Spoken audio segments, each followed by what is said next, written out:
পরিবারে শেখ হাসিনার যে বিকল্প নেতৃত্ব, সেই বিকল্প নেতৃত্বটা এখনো পর্যন্ত গড়ে ওঠেনি। তো তিনি হয়তো প্রকৃতির নিয়মে মারা যাবেন, মারা যাওয়ার পর নতুন কেউ আসবে। এবং যতদিন বেগম জিয়া ছিলেন, তারেক রহমান সাহেব অনেক কিছুই হ্যান্ডেল করেছেন, কিন্তু মানুষের মন মানসিকতা আসলে বেগম জিয়া যতদিন হাসপাতালে এমনকি অচেতন অবস্থায় ছিলেন, মানুষের চিন্তা চেতনা কিন্তু বেগম জিয়াকে কেন্দ্র করেছিল। তিনি হবেন প্রধানমন্ত্রী, তিনিই হবেন রাষ্ট্রপতি, ওই চিন্তা করে কিন্তু বিএনপির নেতাকর্মীরা নিজেদেরকে ঐক্যবদ্ধ রেখেছে। কিন্তু তিনি তার ইন্তেকালের পর তারেক রহমান সাহেব চলে আসছেন, পারছেন কি পারবেন না বা কতটুকু যোগ্য সেটা পরের বিষয়। কিন্তু সেই যে পরিবারতন্ত্র, সেই পরিবারতন্ত্রের ধারাবাহিকতায় এসে তিনি এভাবে বসলেন। কিন্তু যতদিন পর্যন্ত বেগম জিয়া ছিলেন, ততদিন পর্যন্ত পূর্ণকালীন একেবারে অ্যাক্টিং চেয়ারপারসন হওয়া সত্ত্বেও দলের মধ্যে তার কিন্তু প্রভাব ছিল, কিন্তু সার্বজনীনতা ছিল না, ইউনিভার্সালিটির ছিল না, বিশ্বজনীন ছিল না। ওখানে ঘুরে ফিরে বেগম জিয়ার কথাই আসতো। এখন তো একই অবস্থা। ধরুন আপনি রাহুল গান্ধী বা প্রিয়াঙ্কা গান্ধীর মতো জয় এবং পুতুল এই দুজন আছেন।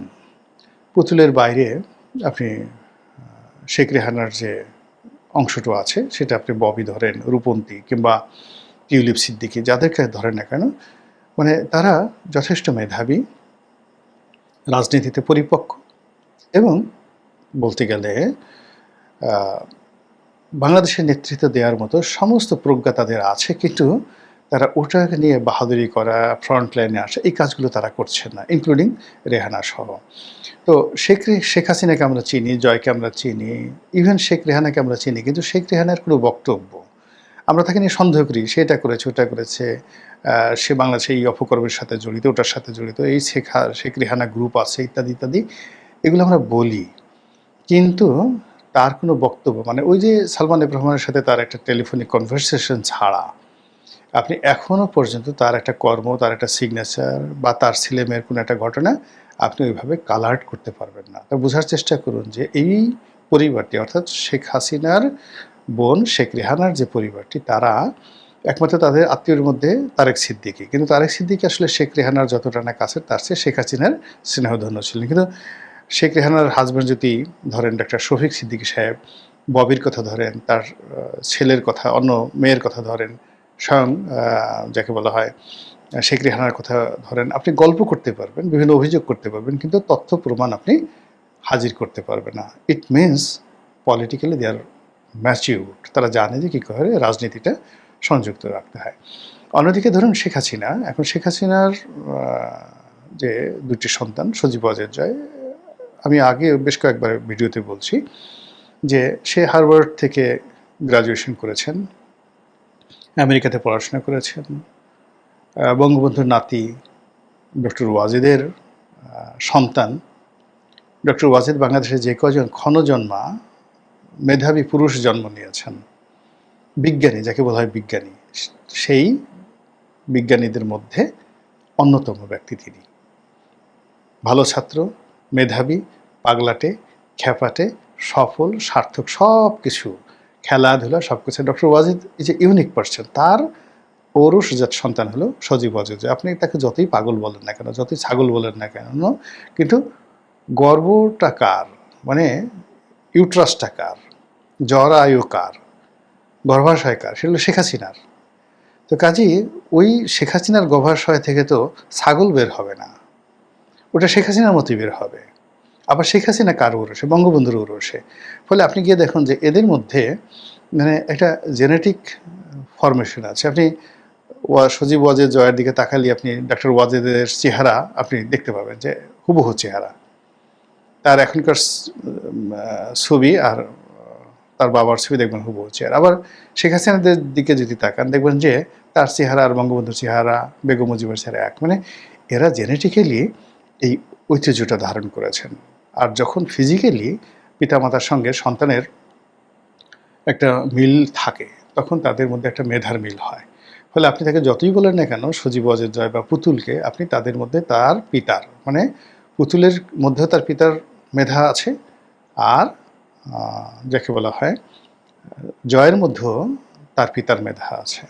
আর পলিটিক্যালস তারা যেটা দেখেছে একেবারে ঘনিষ্ঠভাবে জন্মের পর থেকে তারা যে রাজনীতিটা দেখে আসছে এবং যে রূঢ় বাস্তবতা, এটা আপনি আমি যদি ১০০ বছর ধরে কন্টিনিউয়াসলি হার্ভার্ড এবং অক্সফোর্ডে এর উপর পিএইচডি করি, তবুও এটা সম্ভব না। এই প্র্যাকটিক্যাল এক্সপেরিয়েন্স তাদের আছে। তো কাজেই যেহেতু শেখ হাসিনা রাজনীতিতে এমন একটা বটবৃক্ষ হয়ে গেছে আওয়ামী রাজনীতিতে, ফলে সেই বটবৃক্ষের নিচে কোনো অবস্থাতেই পুতুলকে আপনার রাজনীতিবিদ মনে হচ্ছে না। সজীব ওয়াজেদ জয়কেও আপনার রাজনীতিবিদ মনে হচ্ছে না।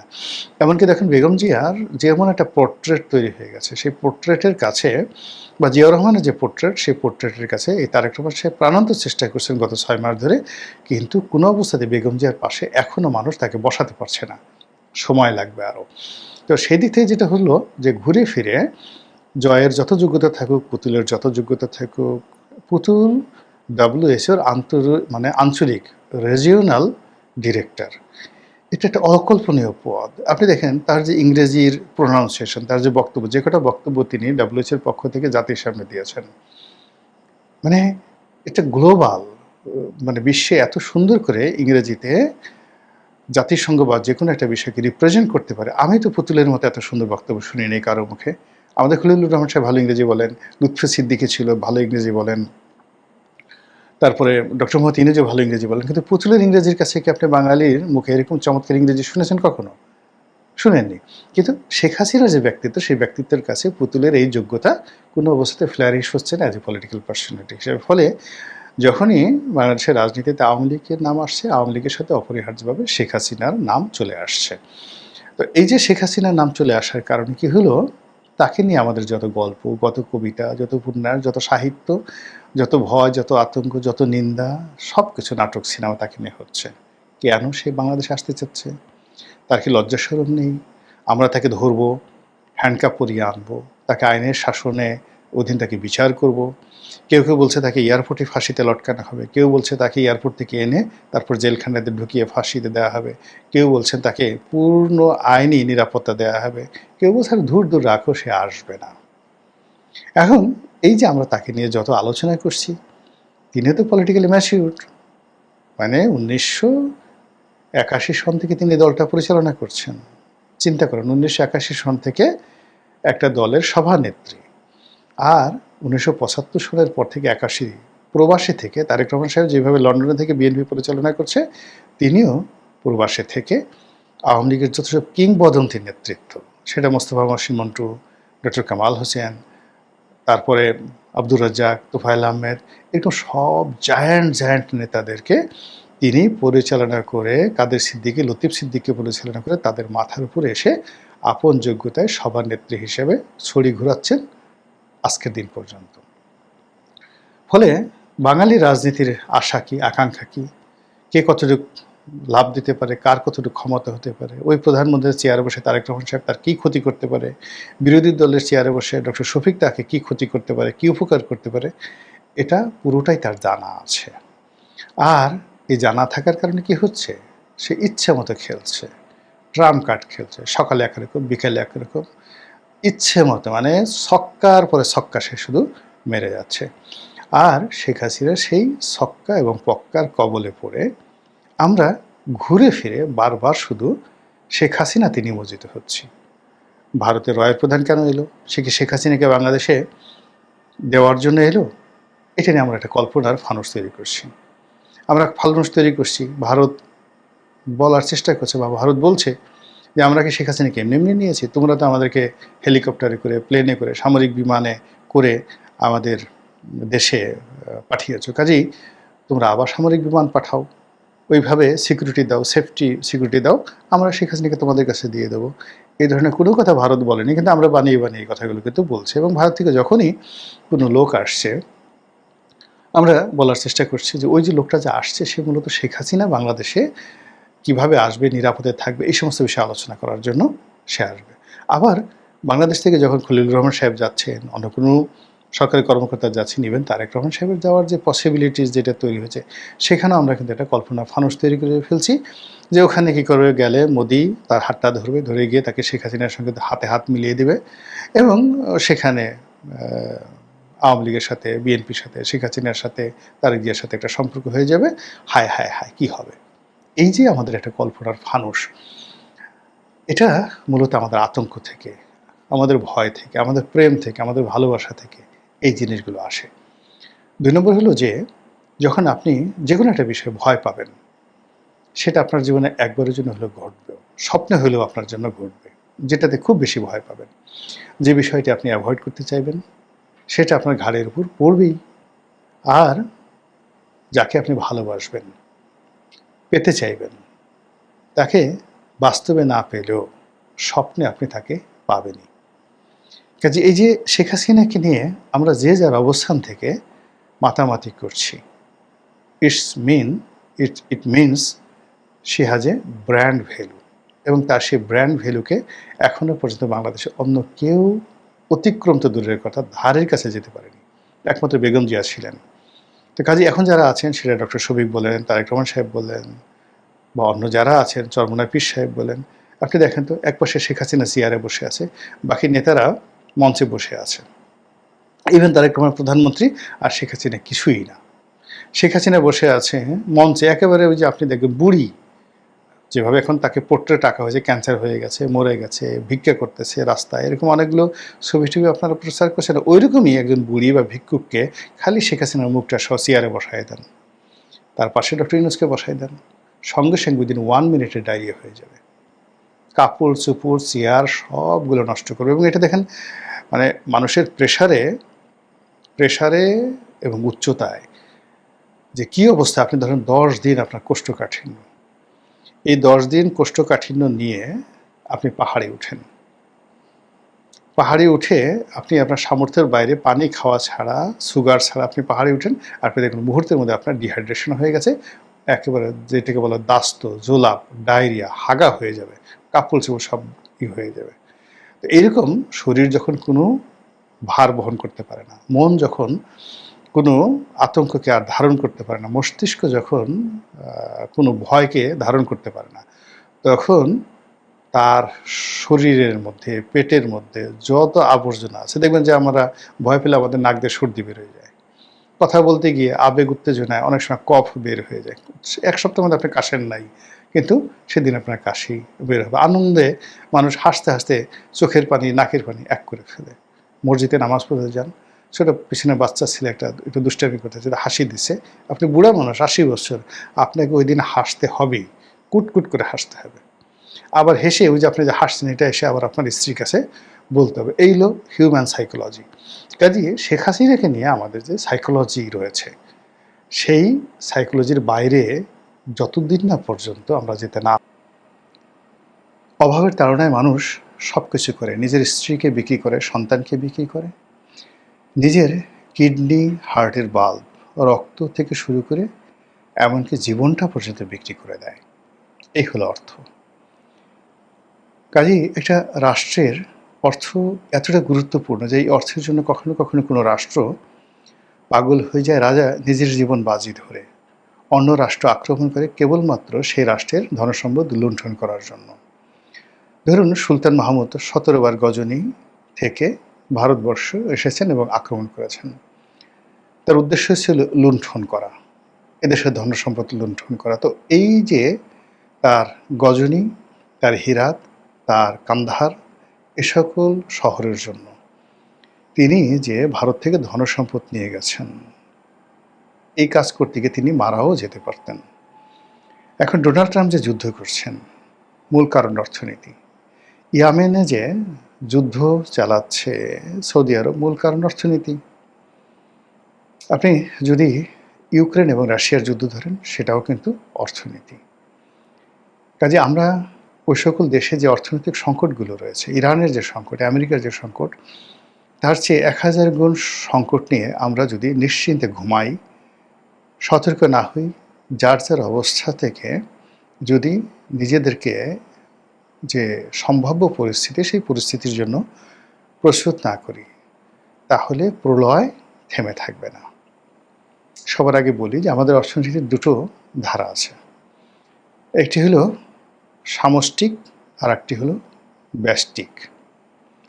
যখন ক্ষুদ্র পর্যায়ে, ব্যক্তি পর্যায়ে যে অর্থনীতিটা পরিচালিত হয়, আর রাষ্ট্রীয়ভাবে, জাতীয়ভাবে যখন একটা অর্থনীতি পরিচালিত। এইভাবে সামষ্টিক এবং ব্যষ্টিক দুভাবে ভাগ করা হয়। এরপর আরেকটা ভাগ আছে, যেমন মাইক্রো ইকোনমি, মানে গ্রামের একেবারে প্রান্তিক জনগোষ্ঠী, ধরুন যারা ভিক্ষা করছে, ঘর ঝাড়ু দিচ্ছে, এমনকি ছিনতাই করছে, চুরি ডাকাতি করছে, প্রান্তিক পর্যায়ের, মানে সেটা অপরাধ হোক, যে কোনোভাবে হোক, অর্থনীতির যে কোনো কর্মকাণ্ড, ওটাকে আপনি মাইক্রো ইকোনমির মধ্যে ধরতে পারেন। আরেকটা হলো কর্পোরেট ইকোনমি। বড় বড় শিল্প গ্রুপগুলো যারা একটা কর্পোরেট কালচার গড়ে তুলেছে, তারা যে অর্থনীতিটা নিয়ন্ত্রণ করে সেটাকে বলা হয় কর্পোরেট অর্থনীতি। আরেকটা হলো ন্যাশনাল ইকোনমি, জাতীয় অর্থনীতি। সেই জাতীয় অর্থনীতি যেটাকে আপনি জিডিপি বলেন, জিএনপি বলেন, গ্রস ন্যাশনাল প্রোডাক্ট বলেন, বা জিডিপি যেটা বলেন, বা একেবারে ন্যাশনাল কনজিউম, আমরা যেটা খাই, ভোক্তা, এগুলো সবই জাতীয়র মধ্যে পড়ে। আর একটা হলো রাষ্ট্রীয় অর্থনীতি, মানে সরকারের অর্থনীতি, রাষ্ট্রের অর্থনীতি, এগুলো মোটামুটি ভাগ। এখন একটা দেশে যখন অনেকগুলো অর্থনীতি এভাবে ধরেন, আবার সেগুলো যদি আপনি সাব সেক্টর করেন, কৃষি করেন, কুটির শিল্প করেন, বৃহৎ শিল্প করেন, ট্রেড অ্যান্ড কমার্স করেন, মানে এরকম অন্ততপক্ষে আপনি অর্থনীতিকে 100টা ভাগ করতে পারেন, যে সূত্র থেকে আমরা টাকা পাই, রাষ্ট্র টাকা পায়, দেশ চলে, বিদেশ চলে, আমরা বৈদেশিক ঋণ মানে পরিশোধ করি এবং বিদেশ থেকে ঋণ পাই, ওইগুলোর মানে। এখন এই জায়গাগুলোতে আমরা আসলে কেমন আছি? অ্যাজ এ হোল আপনি যদি ধরেন একেবারে মাইক্রো লেভেলে প্রান্তিক জনগোষ্ঠী, এই গত 2 বছরে বাংলাদেশে কত হাজার শিল্প কলকারখানা বন্ধ হয়েছে, এবং এটা কতটা ভাইরাস আকারে ছড়িয়ে পড়েছে। আপনি প্রতিটি শিল্প কলকারখানা এলাকাতে যদি যান, আপনি দেখবেন রীতিমতো কান্নার রোল। অলমোস্ট প্রতি মাসে 2-4টে করে শিল্প কলকারখানা বন্ধ হচ্ছে, 200, 500, 5000, 6000, 10,000 লোক কর্মহীন হয়ে পড়ছে। এর সঙ্গে বিদ্যুৎ বিভাগ জড়িত, মানে বাড়িওয়ালা জড়িত, বস্তির মালিক জড়িত, পাড়া মহল্লার দোকানদার জড়িত, ওয়ার্কার জড়িত, সব জায়গাতে রীতিমতো কান্নার রোল। যেমন ধরুন আপনি এর বাড়ি সাভারে, গাজীপুরে, এখন সেখানে আপনার একটা বাড়ি আছে বা আপনি থাকেন, আপনি গার্মেন্টস ওয়ার্কারদের ভাড়া দেন, অথবা আপনার বাসার কাজকর্ম করার জন্য যে মেয়েটা কাজ করছে, তো এখন সেই মেয়েটা আপনি গিয়ে দেখবেন গত কয়েক মাসে কত হাজার এই কর্মী, মানে তারা চাকরি হারিয়েছে। ফলে ওখানে যারা বাড়ি ভাড়া দিয়ে জীবন পরিচালনা করেন, তাদের অবস্থা শেষ। ওখানে পল্লী বিদ্যুৎ, এই যে এখন পল্লী বিদ্যুৎ আমরা এই যে বিদ্যুতের উৎপাদন করতে পারছি না, এর কারণ হলো পল্লী বিদ্যুৎ হাজার হাজার কোটি টাকা বকেয়া পড়ে গেছে বিভিন্ন শিল্প কলকারখানার কাছে, তারা সেই টাকা দিতে পারছে না। জরিমানা হচ্ছে, ওইটা হচ্ছে, হোয়াট এভার, মামলা হবে, মোকদ্দমা হবে, কিন্তু টাকাই তো দিতে পারছে না। ব্যাঙ্কগুলো দেলিয়ে হয়ে যাচ্ছে কেন? বিকজ ব্যাংক যে লোন দিয়েছিল সেই লোন সে রিপে করতে পারছে না। যে করবে সে মনের দুঃখে কখনো মরে যাচ্ছে, পাগল হয়ে যাচ্ছে, হার্ট কিডনি নষ্ট হয়ে যাচ্ছে, শেষ সম্বল বিক্রি করে যারা বেশি বড় তার দেশের বাইরে চলে যাচ্ছে, আর বাংলাদেশে যারা আছে তারা রুগ্ন শুগ্ন হয়ে পড়ছে। এর ফলে কি হলো, প্রান্তিক লেভেল, মধ্যবিত্ত, এখন তো আমাদের মধ্যবিত্ত যারা শ্রেণী আছে তারা বলতে গেলে হারিয়ে যাচ্ছে। উচ্চবিত্ত শ্রেণী রীতিমতো ভিক্ষুকে পরিণত হয়েছে। ফলে সরকার যে সকল সেক্টর থেকে রেভিনিউ কালেকশন করে, আমদানি থেকে, রপ্তানি থেকে, ভূমি ব্যবস্থা থেকে, বাৎসরিক যে আয়কর থেকে, ইনকাম থেকে, এরপর সরকার আরও কিছু সেবা দেয়, সেই সেবার মাধ্যমে তারা যে রেভিনিউটা আর্ন করে, সেই রেভিনিউটা গত 2 বছরে শেখ হাসিনার জমানার চাইতে কাগজে কলমে আমার ধারণা অর্ধেকে নেমে আসছে। আবার অন্যদিকে গত 2 বছর বা 3 বছরে সরকারের যে ব্যয়, সেই ব্যয়টা 1.5 গুণ থেকে দ্বিগুণ হয়ে যাচ্ছে। বৈদেশিক ঋণের চাপ ক্রমশ বেড়ে যাচ্ছে, মানুষের ক্রয় ক্ষমতা কমে যাচ্ছে, জনগণের যে আমানত, সেই আমানতটা তারা সরকারি বন্ডে, ট্রেজারি বন্ডে, ডাকঘর সঞ্চয় ব্যাংকে, বিভিন্ন শিডিউল বা কমার্শিয়াল ব্যাংকে, বিভিন্ন প্রকল্পের মাধ্যমে তারা সেই টাকাটা রাখে।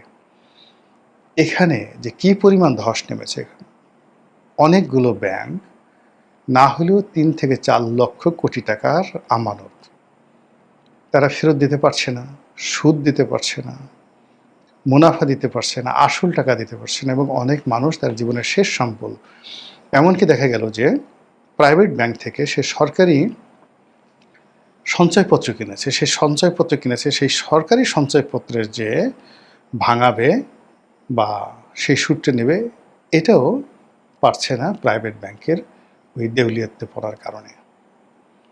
ফলে একটা বিশাল শ্রেণী, অর্থাৎ ২ থেকে ৩ লক্ষ কোটি টাকা যারা আমানত রেখেছে তাদের অবস্থা চিন্তা করেন, এখন নির্ঘুম তারা দিন কাটাচ্ছে।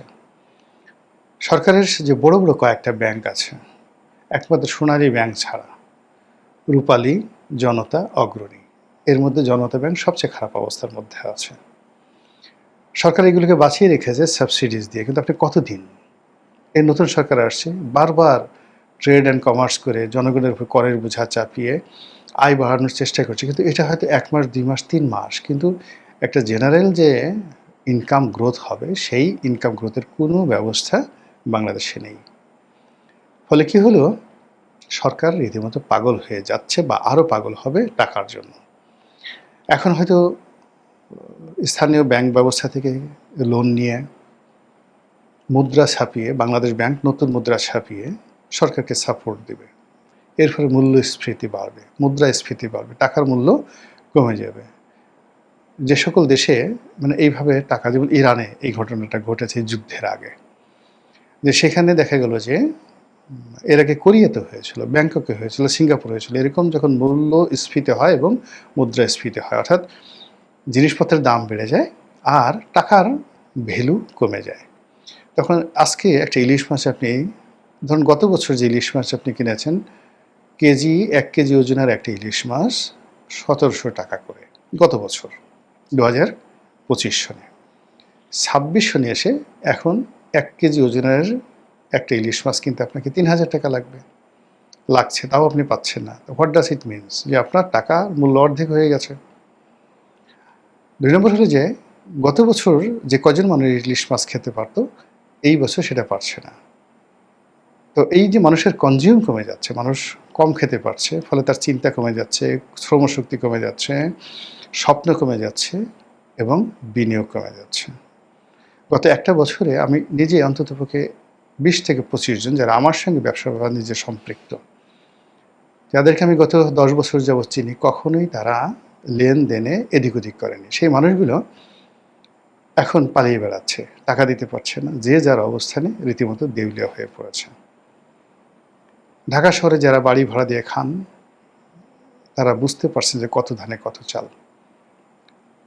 অন্যদিকে যারা বাড়ি ভাড়া দিয়ে থাকেন, তারাও বুঝতে পারছেন যে কত ধানে কত চাল। সব মিলিয়ে সরকারের যে অর্থনীতি, সেই অর্থনীতির জায়গাটা অনেকটা বলতে গেলে ছক্কা ছয়ফুরের মতো হয়ে গেছে। ছক্কা ছয়ফুরকে আপনাদের সবাই ছিলেন, সিলেটের সেই প্রেসিডেন্ট সাহেব, যে কোনো নির্বাচনে এলে তিনি দাঁড়াতেন এবং সবার শেষে একেবারে সিলেট সদর যে উপজেলা, সেই উপজেলার চেয়ারম্যান তিনি জনগণ রাগ করে দিয়ে দিল।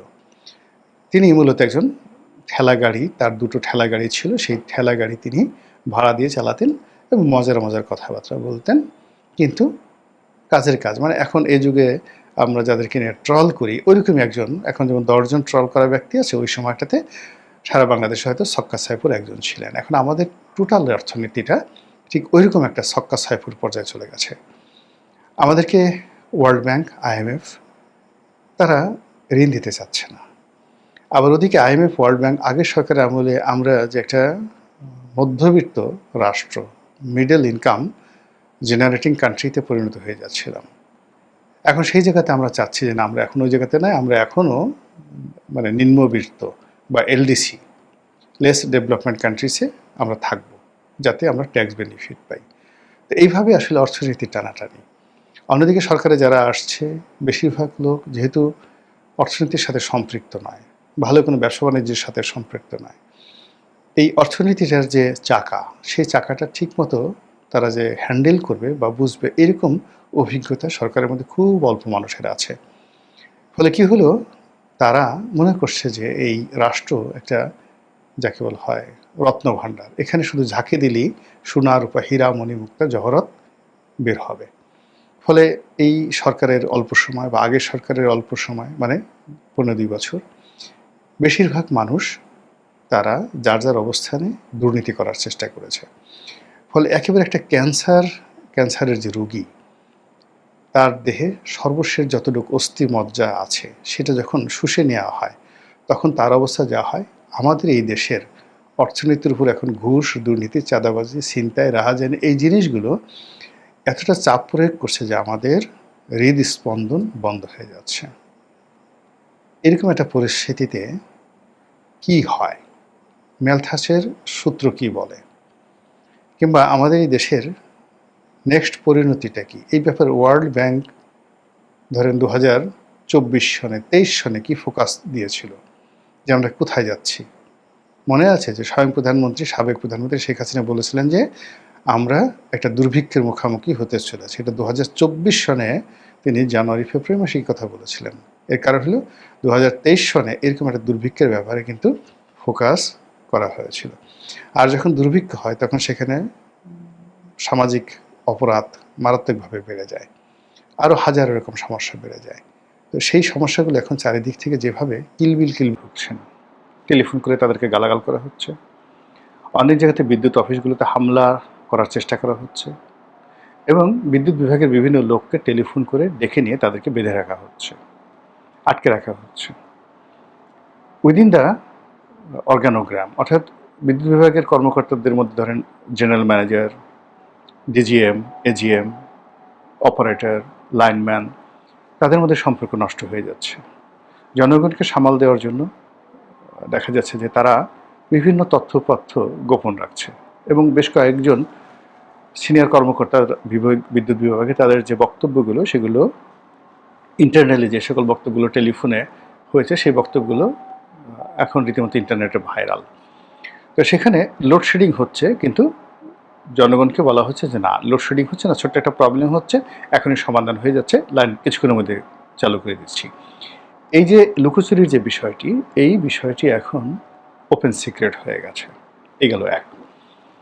2 নম্বর হলো যে বিদ্যুৎ আমাদের প্রয়োজন। জীবনযাত্রার মান বাড়ার সঙ্গে সঙ্গে আমাদের ফ্রিজ হয়েছে, টিভি হয়েছে, এয়ার কন্ডিশনার হয়েছে। কাজেই এই বিষয়গুলো ছাড়া আমরা এখন কাজ করতে পারছি না, ঘুমাতে পারছি না, চলতে পারছি না। এবং এটা একদিন 2 দিন নয়, যখন এটা ক্রমাগত আমাদের জীবনে এই বিদ্যুতের সমস্যাগুলো তৈরি হচ্ছে, তাহলে যারা এই ফ্রিজে মাংস রেখেছেন, বাজার থেকে কিনে এনেছেন, যারা বরফের ব্যবসা করছেন, তারপরে যারা যাকে বলা হয় এয়ার কন্ডিশনের মধ্যে ঘুমিয়ে সারাদিন কাজ করেন, এই অভ্যাসগুলো হয়তো 20 বছর আগে ছিল না, কিন্তু এগুলো আমাদের এখন অস্থি মজ্জায় মিশে গেছে। ফলে আমাদের যে জাতীয় উৎপাদন, আমাদের চিন্তা, আমাদের কর্ম, আমাদের প্রেম, ভালোবাসা সব কিছুর সঙ্গে আসলে বিদ্যুৎ সংযুক্ত হয়ে গেছে। এর বাইরে বিদ্যুৎ কেন্দ্রিক যে সমস্ত শিল্প কলকারখানা রয়েছে, ধরুন আমাদের বাংলাদেশে এখন এয়ার কন্ডিশনিং, ফ্রিজ, বৈদ্যুতিক সামগ্রী, ফ্যান সবই তৈরি করার জন্য নিজস্ব ফ্যাক্টরি আছে। এগুলো মানে তারা যে উৎপাদন করবে, বিকজ বিক্রি বাট্টা হচ্ছে না, আবার এগুলো যে তারা চালাবে, উৎপাদন করবে, সেই উৎপাদন করার জন্য বিদ্যুৎ নাই। অন্যদিকে আমাদের যে কমার্শিয়াল প্রজেক্টগুলো রয়েছে, মিল, কল কারখানা, শিল্প, দোকান পাট, মার্কেট, বিপণী বিতান, এগুলো এখন আমরা মানে ঠিকমতো চালাতে পারছি না। ফলে ওখানে যে লক্ষ লক্ষ মানুষের কর্মসংস্থান হুমকির মুখে পড়েছে। যাদের সামর্থ্য আছে তারা ডিজেল দিয়ে জেনারেটর চালিয়ে হালকাভাবে হলেও পরিস্থিতি সামাল দেওয়ার চেষ্টা করছেন। তাদের সংখ্যা শহরে ধরুন বড় মার্কেটগুলো আছে বা বড় বিপণী বিতান বা যে সকল রেসিডেন্সিয়াল প্রজেক্ট রয়েছে, যারা খুব ধনী, তারা হয়তো এই জিনিসগুলো সামাল দিতে পারছে আংশিকভাবে। কিন্তু ঢাকা শহরের 1000টা বিল্ডিংয়ের মধ্যে একটা বিল্ডিংয়েও মানে পরিপূর্ণভাবে জেনারেটর সাপোর্ট দেওয়ার মতো, 4 ঘন্টা 5 ঘন্টা জেনারেটর সাপোর্ট দেওয়ার মতো এরকম পরিস্থিতি নেই।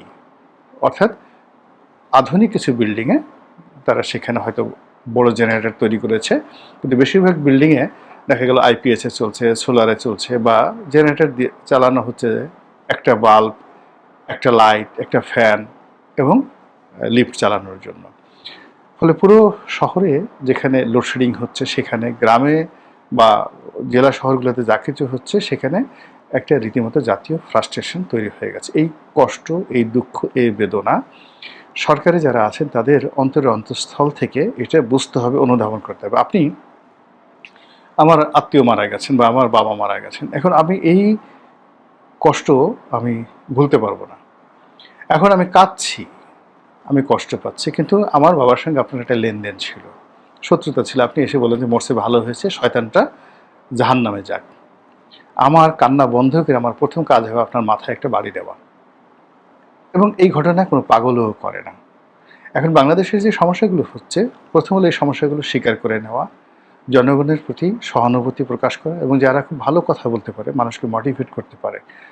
যেমন বিএনপিতে এই মুহূর্তে আসলে কথা বলার মতো সালাউদ্দিন সাহেব ছাড়া আর কোনো ব্যক্তি নাই যার কথা শুনলে মানুষ বিরক্ত না হয়ে, যার কথা যাকে বলা হয় অনুসরণ করবে। সালাউদ্দিন সাহেব আছেন, মির্জা ফখরুল সাহেব আছেন, তারপর ইভেন এই যে এখন মেজর হাফিজ আছেন, তারা এই 4-5 জন লোক আছেন বিএনপিতে যাদের কথা শুনলে মানুষ অ্যাটেন্টিভ হয়, অ্যাটলিস্ট রাগ হয় না। কিন্তু এর বাইরে বিএনপিতে অনেক ননসেন্স তৈরি হয়ে গেছে যারা প্রতিনিয়ত নুইসেন্স তৈরি করছে, এমন সব কথাবার্তা বলছে যে কথাগুলোর সঙ্গে বাস্তবতার মিল নেই, যে কথা শুনলে মেজাজ গরম হয়ে যায়, মাথা ঠিক রাখা যায় না।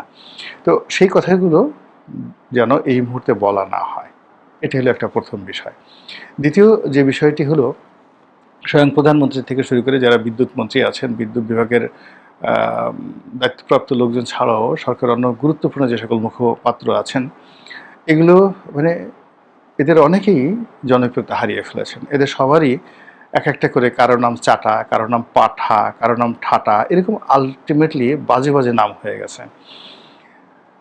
তারা মিডিয়ার সামনে এসে এই বিদ্যুৎ নিয়ে, রাজনীতি নিয়ে, সরকারকে রিপ্রেজেন্টেশন করে এই সময়টাতে যে কথাগুলো বলছেন, হয়তো বিদ্যুতের সাথে সম্পৃক্ত নয়, কিন্তু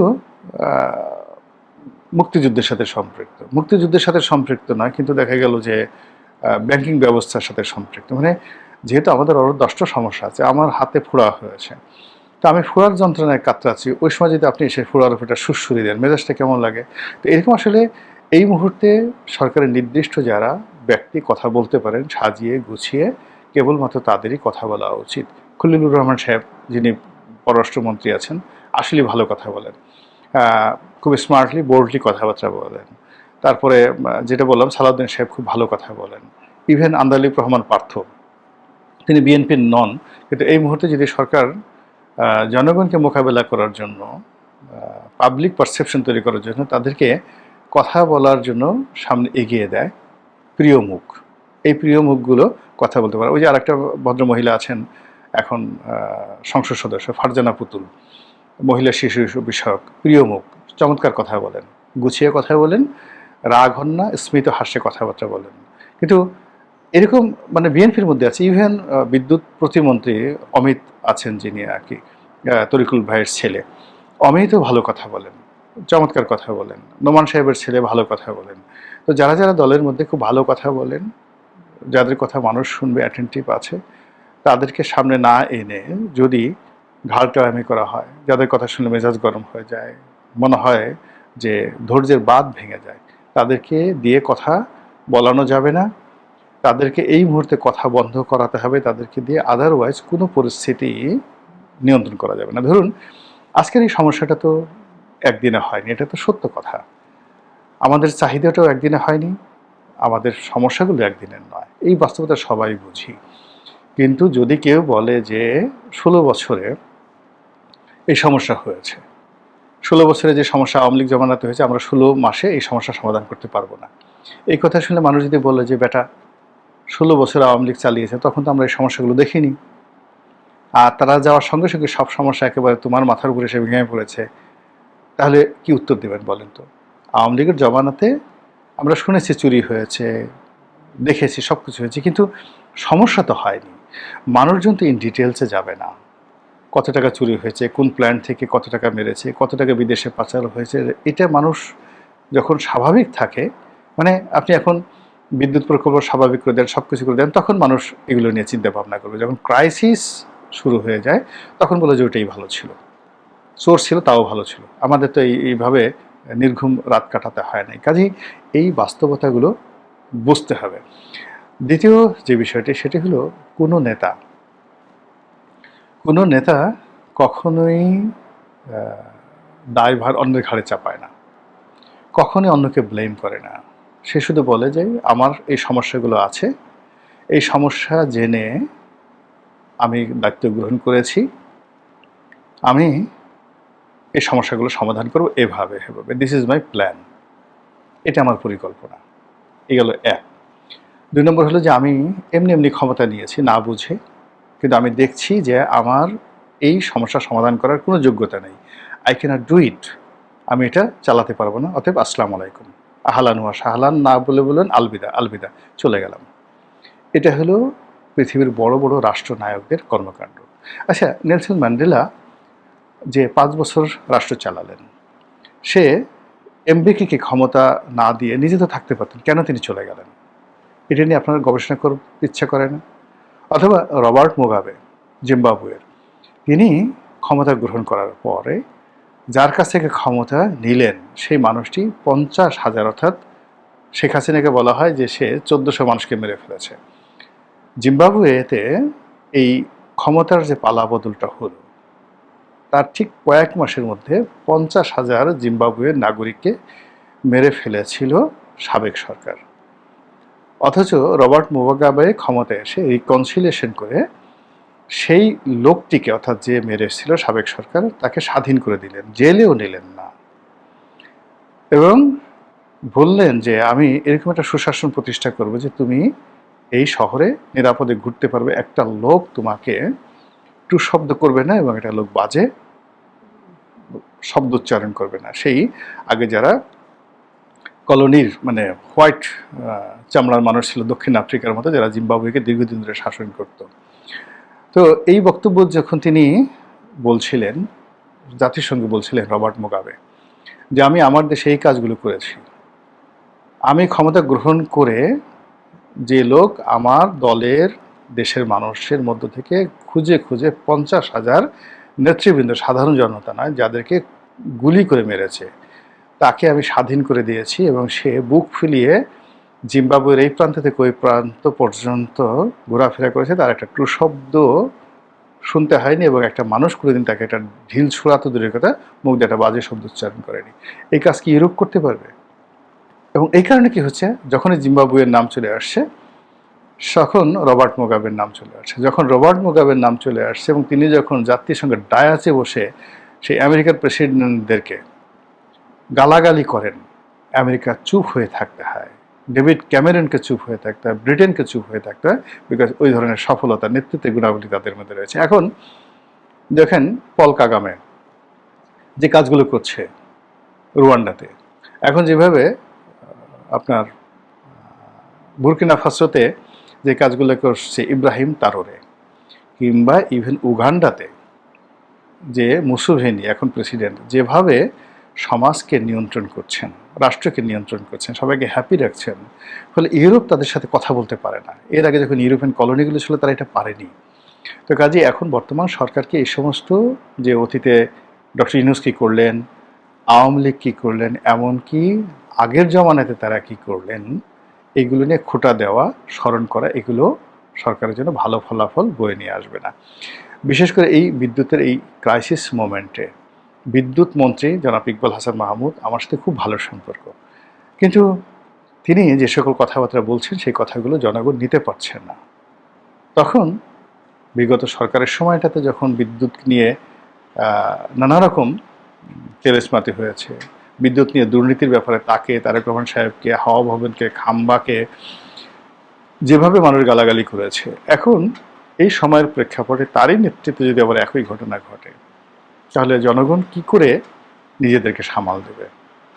সরকারের আমার কাছে মনে হচ্ছে বিদ্যুতের ব্যাপারে, বিদ্যুৎ বিভাগের ব্যাপারে, বিদ্যুৎ মন্ত্রণালয়ের ব্যাপারে খুব নিষ্ঠুর কতগুলো সিদ্ধান্ত নিতে হবে, এবং আত্মসংযম, মারাত্মক আত্মসংযম প্রদর্শন করতে হবে। আর যদি তা না হয়, তাহলে অতীতের সেই যে কানসার্টের ঘটনা সামাল দেওয়া গিয়ে